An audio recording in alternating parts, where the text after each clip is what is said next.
ಕನ್ನಡ ವಚನ ದೇವಿ ಮಹಾತ್ಮೆ 18ನೆಯ ಅಧ್ಯಾಯ. ಸುರಥ ಸಮಾಧಿಗಳು ದೇವಿಯನ್ನಾರಾಧಿಸಿ ವರವನ್ನು ಪಡೆದುದು. ಕಂದಂ ಪೂಜಾ ವಿಧಿಯಂ ತಿಳಿಯುತ್ತೆ ಮಾಜದ ಸದ್ಭಕ್ತಿಯಿಂದೇ ಮೆಚ್ಚಿಸಿ ಶಿವೆಯಂ ರಾಜಕುಲೋತ್ತಮ ವೈಶ್ಯರ್ ತೇಜದ ವರಮಾಂತ ಕಥೆಯನಿದರೊಳು ಸುರ್ವ್ಯಂ. ಅನಂತರದಲ್ಲಿ ಸುರಥನು ಸಂತೋಷಭರಿತನಾಗಿ ಋಷಿಗೆ ನಮಸ್ಕರಿಸಿ, ಎಲೈ ಶಾಂತಮೂರ್ತಿಯೇ, ನಿನ್ನ ಸದ್ಬೋಧಾಮೃತವನ್ನು ಸವಿದ ನನ್ನ ಮನಸ್ಸು ಈಗ ದೇವಿಯ ಪೂಜಾ ವಿಧಾನವನ್ನು, ಮಂತ್ರ ಪುರಶ್ಚರಣೆಯ ಕ್ರಮವನ್ನು, ಆರಾಧನೆಯ ವಿವರವನ್ನು, ಹೋಮದ ವಿಧಿಯನ್ನು ತಿಳಿದುಕೊಳ್ಳಬೇಕೆಂಬ ಕುತೂಹಲದಿಂದ ಕೂಡಿದೆ. ಆ ಕುತೂಹಲವು ನಿನ್ನಿಂದಲೇ ಪರಿಹಾರವಾಗಬೇಕು ಎಂದು ಪ್ರಾರ್ಥಿಸಲು ಋಷಿಯು ಸಂತುಷ್ಟನಾಗಿ, ಎಲೈ ರಾಜನೇ, ನಿನ್ನ ಭಕ್ತಿಗೆ ಮೆಚ್ಚಿ ನಾನು ದೇವಿಯ ಆರಾಧನೆಯ ಕ್ರಮವನ್ನು ಹೇಳುವೆನು ಕೇಳು.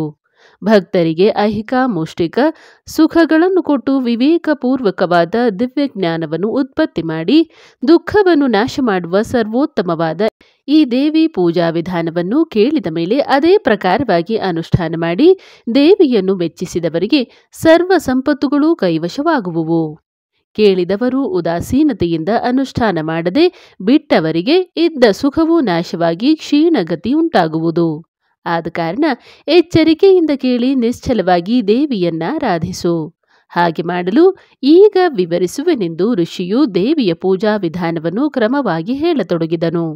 ಹೇಗೆಂದರೆ, ಆರಾಧಕರಾದವರು ಮೊದಲು ಸಂಕಲ್ಪ ಪುರಸ್ಸರವಾಗಿ ನದಿಗಳಲ್ಲಾಗಲಿ ವಾಪಿ ಕೂಪಗಳಲ್ಲಾಗಲಿ ಯಾವುದಕ್ಕೂ ಅವಕಾಶವಿಲ್ಲವಾದರೆ ತನ್ನ ನಿವಾಸದಲ್ಲೇ ಆಗಲಿ ಶುದ್ಧಿ ಕ್ರಮದಿಂದ ಅಘಮರ್ಷಣ ಸ್ನಾನವನ್ನು ಮಾಡಿ ಶುಭ್ರವಾದ ಧೌತ ವಸ್ತ್ರಗಳನ್ನುಟ್ಟು ಆಚಮನ ಮಾಡಿ ಪೂಜಾ ಗೃಹವನ್ನು ಉಪಲೇಪನಾದಿಗಳಿಂದ ಅಲಂಕರಿಸಿ ಸಾರಿಸಿ ರಂಗವಲ್ಲಿಯನ್ನಿಟ್ಟಿರುವ ಶುಚಿಯಾಗಿರುವ ಸ್ಥಳದಲ್ಲಿ ಆಸನವನ್ನು ಕಲ್ಪಿಸಿಕೊಂಡು ಇಷ್ಟ ದೇವತೆಯನ್ನು ಧ್ಯಾನ ಮಾಡುತ್ತಾ ಮೂಲ ಮಂತ್ರದಿಂದ ಪ್ರೋಕ್ಷಿಸಿ ಆಸನವನ್ನು ಶುದ್ಧಿ ಮಾಡಿಕೊಂಡು ಅದರ ಮೇಲೆ ಕುಳಿತು ನಿತ್ಯವೂ ತಾನು ಮಾಡಬೇಕಾದ ನಿತ್ಯ ಕರ್ಮಗಳನ್ನು ಮುಗಿಸಿ ಅನಂತರದಲ್ಲಿ ದೇವಿ ಪೂಜಾರ್ಥವಾಗಿ ಸಂಕಲ್ಪ ಮಾಡಿ ಮೊದಲು 3 ಸಾರಿ ಆಚಮನವನ್ನು ಮಾಡಿ ತನ್ನ ಶಕ್ತಿಗನುಸಾರವಾಗಿ ಪೂಜಾ ದ್ರವ್ಯಗಳನ್ನು ಒದಗಿಸಿಕೊಂಡು ಪ್ರಾಣಾಯಾಮವನ್ನು ಮಾಡಿ ಭೂಶುದ್ಧಿ ಭೂತಶುದ್ಧಿ ಆತ್ಮಶುದ್ಧಿ ಪುರಸ್ಸರವಾಗಿ ಮಂತ್ರೋದಕದಿಂದ ಪೂಜಾ ದ್ರವ್ಯಗಳನ್ನು ಪ್ರೋಕ್ಷಿಸಿ ಅನಂತರ ಪ್ರಾಣ ಪ್ರತಿಷ್ಠೆಯನ್ನೂ ಮಾಡಬೇಕು. ಬಳಿಕ ಸಂಕಲ್ಪ ಮಾಡಿ ಮಂತ್ರಕ್ಕೆ ಹೇಳಿರುವ ನ್ಯಾಸಗಳನ್ನು ಅನುಸರಿಸಿ ಮಂತ್ರವನ್ನು 108 ಬಾರಿಗೆ ಕಡಿಮೆ ಇಲ್ಲದಂತೆ ತನ್ನ ಶಕ್ತಿಗನುಸಾರವಾಗಿ ಜಪಿಸಬೇಕು. ಹಾಗೆ ಜಪ ಮಾಡಿದ ಮೇಲೆ ಅಂಗನ್ಯಾಸಪೂರ್ವಕವಾಗಿ ದಿಗ್ವಿಮೋಖವಂ ಗೈದು ಆ ಬಳಿಕ ಗಟ್ಟಿಯಾದ ತಾಮ್ರದ ಪಾತ್ರೆಯಲ್ಲಿ ಅಥವಾ ತಗಡಿನಲ್ಲಿ ಶ್ರೀಗಂಧದಿಂದಾಗಲಿ ಅಷ್ಟಗಂಧದಿಂದಾಗಲಿ ಯಾವುದರಿಂದಾಗಲಿ ಷಟ್ಕೋಣಾಕಾರವಾದ ಯಂತ್ರವನ್ನು ಬರೆದು ಅದರ ಸುತ್ತಲೂ ಅಷ್ಟಕೋಣಾಕಾರವಾದ ಯಂತ್ರವನ್ನು ನಿರ್ಮಿಸಿ ಅದರ ದಳಗಳಲ್ಲಿ ದೇವಿ ನವಾಕ್ಷರಿ ಮಹಾಮಂತ್ರದ 8 ಬೀಜಾಕ್ಷರಗಳನ್ನು ಬರೆದು ಮಧ್ಯಭಾಗದಲ್ಲಿ 9ನೆಯ ಅಕ್ಷರವನ್ನು ಸ್ಥಾಪಿಸಿ ವೇದೋಕ್ತ ಮಂತ್ರಗಳನ್ನು ಜಪಿಸುತ್ತಾ ಆ ಯಂತ್ರವನ್ನು ಸ್ಥಾಪನೆ ಮಾಡಿ ಚಿನ್ನದಿಂದಾಗಲಿ ತಾಮ್ರದಿಂದಾಗಲಿ ಪ್ರತಿಮೆಯನ್ನು ಮಾಡಿಸಿ ಇಟ್ಟುಕೊಂಡು ಶಿವ ಮಂತ್ರಗಳಿಂದ ಅದನ್ನು ಪೂಜಿಸುತ್ತಿರಬೇಕು. ಶೈವಾಗಮದಲ್ಲಿ ಹೇಳಿರುವಂತೆ ಯಥಾವಿಧಿಯಾಗಿ ಯಂತ್ರವನ್ನಾಗಲಿ ಪ್ರತಿಮೆಯನ್ನಾಗಲಿ ಪೂಜಿಸಿ ಧ್ಯಾನ ಪುರಸ್ಸರವಾಗಿ ಷೋಡಶೋಪಚಾರಗಳಿಂದ ಅರ್ಚನೆ ಮಾಡಿದ ನಂತರ ನವಾಕ್ಷರಿ ಮಂತ್ರವನ್ನು ಪುನಶ್ಚರಣೆ ವಿಧಿಯಂತೆ ಜಪಿಸಬೇಕು. ಹೀಗೆ ಜಪಿಸಿದ ನಂತರ ಜಪಕ್ಕೆ 10ರಷ್ಟು ಹೆಚ್ಚು ಗುಣಿಸಿ ಹೋಮವನ್ನು, ಹೋಮಕ್ಕೆ 10ರಷ್ಟು ತರ್ಪಣವನ್ನು, ತರ್ಪಣಕ್ಕೆ 10ರಷ್ಟು ಸಂತರ್ಪಣೆಯನ್ನು ಮಾಡಿ ದೇವಿಯ ಚರಿತ್ರತ್ರಯವೆಂಬ ಮಂತ್ರವನ್ನು ಭಕ್ತಿಯಿಂದ ಪ್ರತಿದಿನವೂ ಪಾರಾಯಣ ಮಾಡುತ್ತಾ 9 ದಿನಗಳವರೆಗೆ ಅರ್ಚನೆ ಮಾಡಿ ಅನಂತರ ವಿಸರ್ಜಿಸಬೇಕು. ಆಶ್ವಯುಜ ಮಾಸದ ಶರನ್ನವರಾತ್ರಿಯಲ್ಲಾಗಲಿ ಅಥವಾ ಚೈತ್ರ ಮಾಸದಲ್ಲಿ ಬರುವ ವಸಂತ ನವರಾತ್ರಿಯಲ್ಲಾಗಲಿ ಶುಕ್ಲ ಪಕ್ಷದಲ್ಲಿ ಉಪವಾಸ ಮಾಡಿ ಪೂಜಿಸಬೇಕು. ಜಪ ಮಾಡಿದ ಮೂಲ ಮಂತ್ರದಿಂದಲೇ ಹೋಮವನ್ನು ಮಾಡತಕ್ಕದ್ದು. ಸಕ್ಕರೆ, ತುಪ್ಪ, ಜೇನು ತುಪ್ಪಗಳಿಂದ ಕೂಡಿದ ಪಾಯಸ, ಮೇಕೆಯ ಮಾಂಸ, ಬಿಲ್ವಪತ್ರೆ, ಎಳ್ಳು ಮೊದಲಾದವುಗಳಿಂದ ಹೋಮವನ್ನು ಮಾಡಬೇಕು. ಇವೇ ಹೋಮ ದ್ರವ್ಯಗಳು. ಇದರ ಜೊತೆಗೆ ಅಷ್ಟಮಿ, ನವಮಿ, ಚತುರ್ದಶಿಗಳಲ್ಲಿ ಬ್ರಾಹ್ಮಣ ಸಂತರ್ಪಣೆಯನ್ನು ಮಾಡಬೇಕು. ಹೀಗೆ ಮಾಡಿದರೆ ದೇವಿಯ ಪ್ರಸಾದದಿಂದ ದರಿದ್ರರು ಧನಿಕರಾಗುವರು, ರೋಗ ಪೀಡಿತನು ಆರೋಗ್ಯವಂತನಾಗುವನು, ಪುತ್ರಹೀನರು ಸಂತಾನವನ್ನು ಪಡೆಯುವರು, ರಾಜ್ಯ ಭ್ರಷ್ಟರಾದವರಿಗೆ ಚಕ್ರವರ್ತಿತ್ವ ಉಂಟಾಗುವುದು, ಶತ್ರುಬಾಧೆಯಿಂದ ನರಳುವವನು ತನ್ನ ಹಗೆಗಳನ್ನು ನಿಗ್ರಹಿಸಿಕೊಳ್ಳುವನು, ವಿದ್ಯಾಭಿಲಾಷೆಯುಳ್ಳವನು ನಿಯಮ ನಿರತನಾಗಿ ಭಕ್ತಿಯಿಂದ ದೇವಿಯನ್ನು ಪೂಜಿಸಿದರೆ ದೇವಿಯ ಪ್ರಸಾದದಿಂದ ಸುಲಭವಾಗಿ ಸದ್ವಿದ್ಯೆಯನ್ನು ಸಂಪಾದಿಸುವನು. ಬ್ರಾಹ್ಮಣರಾಗಲಿ, ಕ್ಷತ್ರಿಯರಾಗಲಿ, ವೈಶ್ಯರಾಗಲಿ, ಶೂದ್ರರೇ ಆಗಲಿ ಯಾರಾದರೂ ಭಕ್ತಿಯಿಂದ ದೇವಿಯನ್ನು ಪೂಜಿಸಿದರೆ ಅವರು ಸುಖವನ್ನು ಪಡೆಯುವರು. ಸ್ತ್ರೀಯಾಗಲಿ ಪುರುಷರಾಗಲಿ ಯಾರು ಈ ವ್ರತವನ್ನು 9 ರಾತ್ರಿಗಳವರೆಗೆ ಮಾಡುವರೋ ಅವರ ಕೋರಿಕೆಗಳೆಲ್ಲ ಕೈಗೂಡುವುವು.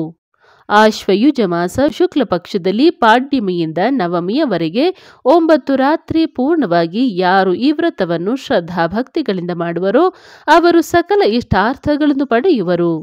ವಿಧಿಯಲ್ಲಿ ಹೇಳಿರುವಂತೆ ಮಂಡಲವನ್ನು ಮಾಡಿ ಪೂಜೆಗೆ ಸ್ಥಳವನ್ನು ಕಲ್ಪಿಸಿಕೊಂಡು ಅಲ್ಲಿ ವೇದೋಕ್ತವಾಗಿ ಕಲಶವನ್ನು ಸ್ಥಾಪಿಸಬೇಕು.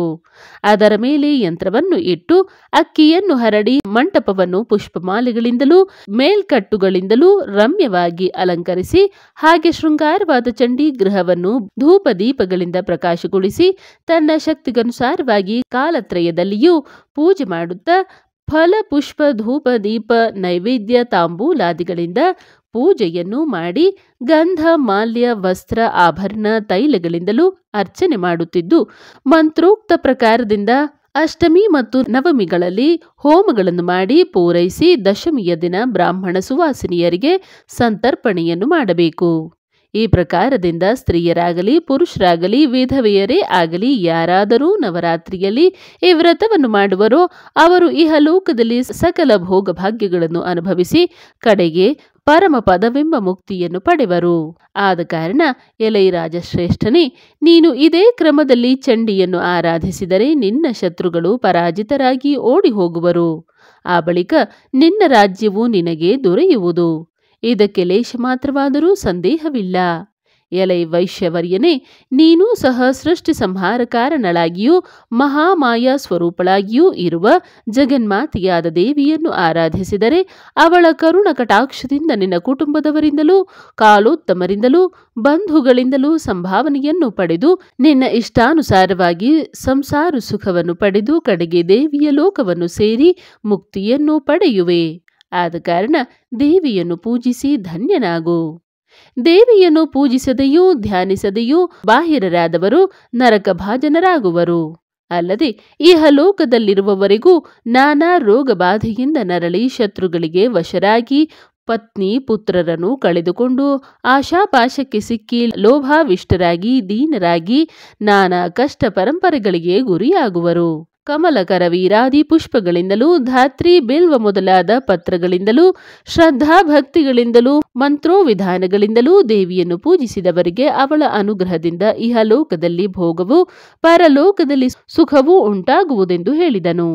ಅದನ್ನು ಕೇಳಿ ರಾಜ್ಯ ವೈಶ್ಯರಿಬ್ಬರು ಪರಮಾನಂದ ಭರಿತರಾಗಿ ಆನಂದ ಭಾಷ್ಪವನ್ನು ಸುರಿಸುತ್ತಾ ಎದ್ದು ನಿಂತು ಅಂಜಲಿ ಬದ್ಧರಾಗಿ ಋಷಿಗೆ ನಮಸ್ಕರಿಸಿ, ಎಲೈ ಮಹಾನುಭಾವನೆ, ಗಂಗೆಯಿಂದ ದೀನನಾದ ಭಗೀರಥನಂತೆ ವ್ಯಸನದಿಂದ ಕೃಶರಾದ ನಾವಿಬ್ಬರೂ ನಿನ್ನ ವಾಕ್ಯಾಮೃತದಿಂದ ಪಾವನರಾದೆವು.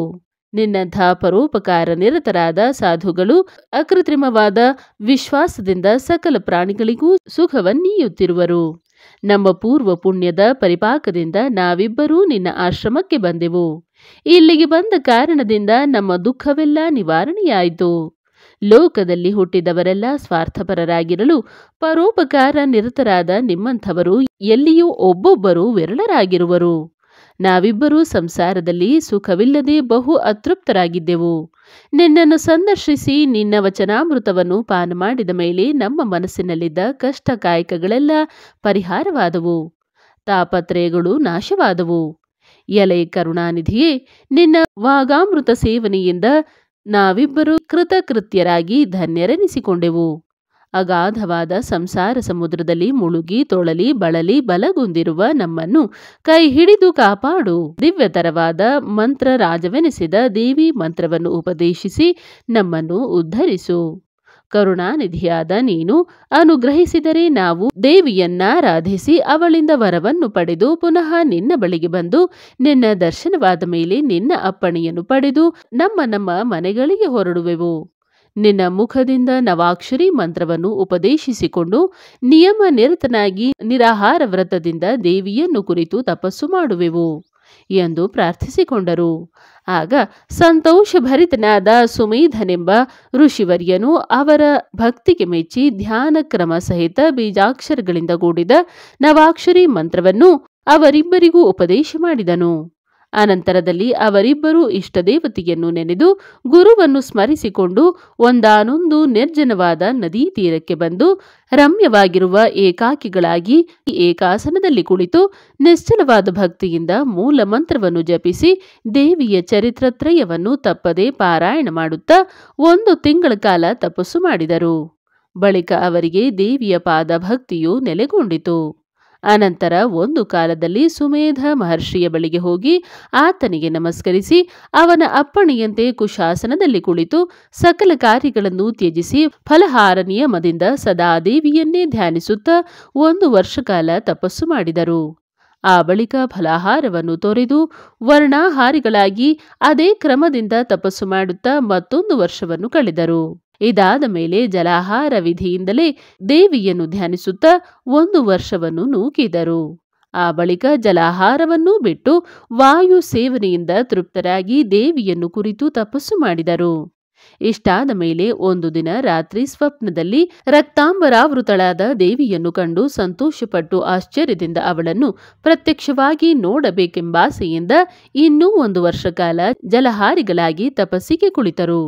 ಆದರೂ ದೇವಿಯು ಪ್ರತ್ಯಕ್ಷಳಾಗದಿರಲು ಅವರು ತಮ್ಮ ಜೀವದ ಮೇಲಣ ಆಸೆಯನ್ನು ತೊರೆದು ತ್ರಿಕೋಣಾಕಾರವಾದ ಅಗ್ನಿಕುಂಡವನ್ನು ನಿರ್ಮಿಸಿ ಅದರಲ್ಲಿ ಅಗ್ನಿಯನ್ನು ಪ್ರತಿಷ್ಠಿಸಿ ವೇದ ಮಂತ್ರ ಪುರಸ್ಸರವಾಗಿ ತಮ್ಮ ಶರೀರದ ಮಾಂಸವನ್ನು ಕಡಿದು ಹೋಮ ಮಾಡುತ್ತಾ ರಕ್ತ ಬಲಿಯನ್ನು ಸಮರ್ಪಣೆ ಮಾಡಿದರು. ಕೂಡಲೇ ದೇವಿಯು ಅವರಿಬ್ಬರ ದೃಢ ಭಕ್ತಿಗೆ ಮೆಚ್ಚಿ ಪ್ರತ್ಯಕ್ಷಳಾಗಿ ಬಂದು ಅವರನ್ನು ಕುರಿತು, ಎಲೈ ಭಕ್ತಾಗ್ರಗಣಿಗಳಿರ, ನಿಮ್ಮ ದೃಢ ಭಕ್ತಿಗೆ ನಾನು ಮೆಚ್ಚಿ ನಿಮ್ಮ ಕೋರಿಕೆಗಳನ್ನು ನೆರವೇರಿಸುವುದಕ್ಕಾಗಿ ಇಲ್ಲಿಗೆ ಬಂದಿರುವೆನು. ನಿಮಗೆ ಬೇಕಾದ ಇಷ್ಟಾರ್ಥವೇನು? ಹೇಳಿದರೆ ನಡೆಸಿಕೊಡುವೆನು ಎಂದು ಹೇಳಿದಳು.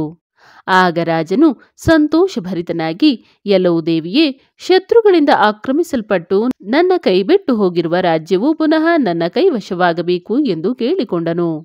ಆಗ ಮಹಾದೇವಿಯು, ಎಲೈ ರಾಜೇಂದ್ರನೇ, ಇನ್ನು ನೀನು ಇಲ್ಲಿರಬೇಡ, ನಿನ್ನ ಮನೆಗೆ ಹೋಗು. ಶತ್ರುಗಳು ತಾವಾಗಿ ಬಂದು ನಿನಗೆ ಶರಣಾಗತರಾಗುವರು. ಮಂತ್ರಿಗಳು ನಿನ್ನನ್ನೇ ಆಶ್ರಯಿಸಿಕೊಂಡು ಬರುವರು. ಆ ಬಳಿಕ ನಿಷ್ಕಂಟಕನಾಗಿ ನಿನ್ನ ರಾಜ್ಯವನ್ನು ನೀನು ಆಳುತ್ತಾ ಸುಖಪಟ್ಟು 1,00,000 ವರ್ಷಗಳು ಕಳೆದ ಮೇಲೆ ಈ ಜನ್ಮವನ್ನು ಬಿಟ್ಟು ಪುನಃ ಸೂರ್ಯನ ದೆಸೆಯಿಂದ ಸೌವರ್ಣಿ ಎಂಬ ಮನುವಾಗಿ ಹುಟ್ಟುತ್ತೀಯೇ ಎಂದು ಹೇಳಿದಳು. ಅನಂತರದಲ್ಲಿ ಸಮಾಧಿ ಎಂಬ ಹೆಸರುಳ್ಳ ವೈಶ್ಯನು ಮಹಾದೇವಿಗೆ ನಮಸ್ಕಾರ ಮಾಡಿ ಬದ್ಧಾಂಜಲಿಯಾಗಿ ನಿಂತುಕೊಂಡು, ಅಮ್ಮ ತಾಯಿ, ನನಗೆ ಹೆಂಡತಿ ಮಕ್ಕಳಿಂದಲೂ ಮನೆ ಮಠಗಳಿಂದಲೂ ಕ್ಷೇತ್ರಾರಾಮಗಳಿಂದಲೂ ಬಂಧು ಬಳಗದವರಿಂದಲೂ ಆಗಬೇಕಾದುದೇನೂ ಇಲ್ಲ. ಅವುಗಳೆಲ್ಲ ಬಂಧಕ್ಕೆ ಕಾರಣಗಳಾಗಿರುವುವು, ಅಲ್ಲದೆ ನಶ್ವರವಾದುವು ಎಂಬುದು ಲೋಕವ್ಯಕ್ತವಾಗಿದೆ. ಆದ ಕಾರಣ ನನಗೆ ಬಂಧನಾಶಕರವಾಗಿ ಮೋಕ್ಷವನ್ನು ತಂದುಕೊಡುವ ದಿವ್ಯಜ್ಞಾನವನ್ನು ಅನುಗ್ರಹಿಸು.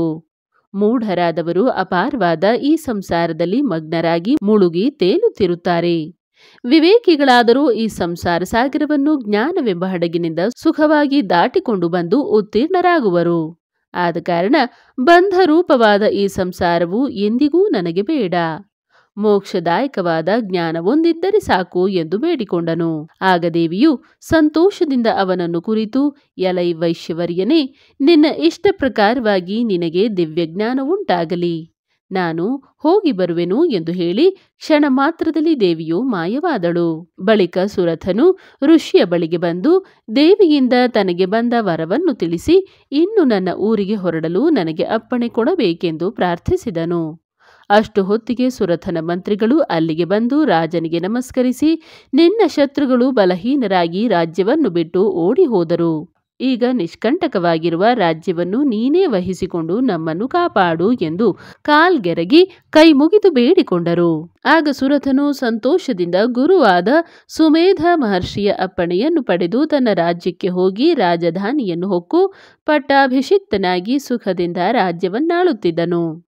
ವೈಶ್ಯವರ್ಯನು ಬಹುಕಾಲ ಅನೇಕ ತೀರ್ಥಕ್ಷೇತ್ರಗಳನ್ನು ತಿರುಗಿ ಗುರುಗಳನ್ನು ಹಿರಿಯರನ್ನೂ ಪೂಜಿಸಿ ದೇವತೆಗಳನ್ನು ದರ್ಶನ ಮಾಡಿ ದಿವ್ಯ ಜ್ಞಾನವನ್ನು ಸಂಪಾದಿಸಿ ಮೋಕ್ಷಾಕಾಂಕ್ಷೆಯಿಂದ ಆ ಋಷಿಯ ಬಳಿಯಲ್ಲಿಯೇ ಇದ್ದುಕೊಂಡು ತಪಸ್ಸು ಮಾಡುತ್ತಿದ್ದನೆಂದು ವ್ಯಾಸನು ಜನಮೇಜಯನಿಗೆ ಬೋಧಿಸಿದ ಕಥೆಯನ್ನು ಪರಮೇಶ್ವರನು ನಂದೀಶ್ವರನಿಗೆ ವಿವರಿಸಿ ಹೇಳಿದನೆಂದು ಸೂತ ಪುರಾಣಿಕನು ಶೌನಕಾದಿ ಮಹರ್ಷಿಗಳಿಗೆ ನಿರೂಪಿಸಿದನೆಂಬಲ್ಲಿಗೆ ಕಲ್ಯಾಣಪುರಿ ನಿಲಯ ಕವಿ ನಾಗಶರ್ಮ ಪ್ರಣೀತ ದೇವಿ ಮಹಾತ್ಮೆಯ ಕನ್ನಡ ವಚನ ಕಾವ್ಯದಲ್ಲಿ ಸುರಥ ಸಮಾಧಿಗಳ ಇಷ್ಟಾರ್ಥ ಲಾಭವೆಂಬ 18ನೆಯ ಅಧ್ಯಾಯಕ್ಕೆ ಮಂಗಳಮಸ್ತು. ಶ್ರೀ ಶ್ರೀ ಶ್ರೀ